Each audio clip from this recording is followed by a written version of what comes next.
Hi friends, welcome back. Tomato சேமியா பண்ண போகிறேன். அது எப்படின்னு பார்க்கலாம். நல்ல பழுத்த டொமேட்டோ எடுத்து வச்சுக்கோங்க. அது கூட 2 வரமிளகாய். இதை நல்லா கட் பண்ணிவிட்டு மிக்சியில் கிரைண்ட் பண்ணி எடுத்துக்கிறேன். கொஞ்சம் சால்ட் போட்டுக்கிறேன். இதை நல்லா இப்படி க்ரஷ் பண்ணி விடுங்க. இதை இட்லி பானையில் வச்சு அவிக்க போகிறோம். அவிச்சு இது தனியாக எடுத்து வச்சுக்கணும். ஆயில் ஊற்றிக்கிறேன். இதில் பூண்டு, வெங்காயம், கேப்சிகம் கட் பண்ணியிருக்கேன். இது ரம்பை லீஃப், பூண்டு,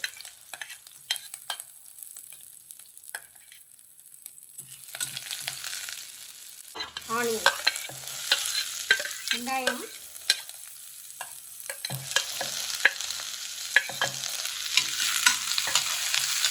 இஞ்சி பூண்டு,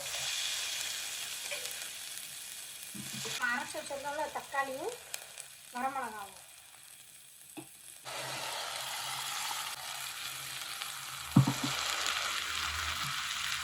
கொஞ்சம் தண்ணி. இந்த மசாலா வேகட்டும். தேவையான உப்பு, காஷ்மீரி ரெட் சில்லி. இது நல்லா கொதிக்குது. இந்த மசாலா நல்லா ராஸ்மல் போகணும்.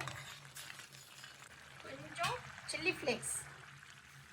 நான் அரைக்கும் போது 2 மிளகாய் தான் போட்டேன். சில்லி ஃப்ளேக்ஸ் போடுவோம், காரமாக இருக்கும். அதனால் கேப்சிகம் போடுறேன். கார்ன் போடுறேன், ஸ்வீட் கார்ன் இருந்தால் போடுங்க, இல்லைன்னா ஸ்கிப் பண்ணிடுங்க.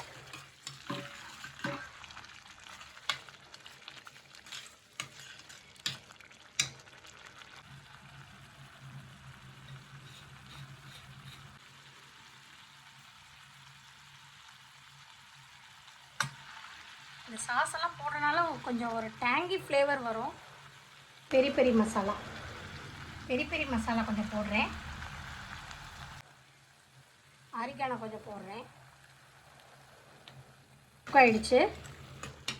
லாஸ்ட்டாக இந்த பாயில் பண்ணி வச்சுருக்கிற சேமியா. தக்காளி நல்லா கிடைக்கிது. இது பண்ணி பாருங்கள், ரொம்ப டேஸ்ட்டாக இருக்கும்.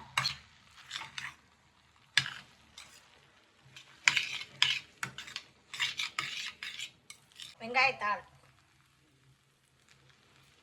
கட் பண்ணி போட்டுக்கிறேன். மல்லித்தலை,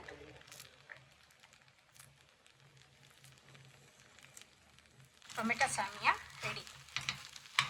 இது ரொம்ப டேஸ்டியாக இருக்கும். ட்ரை பண்ணி பாருங்கள்.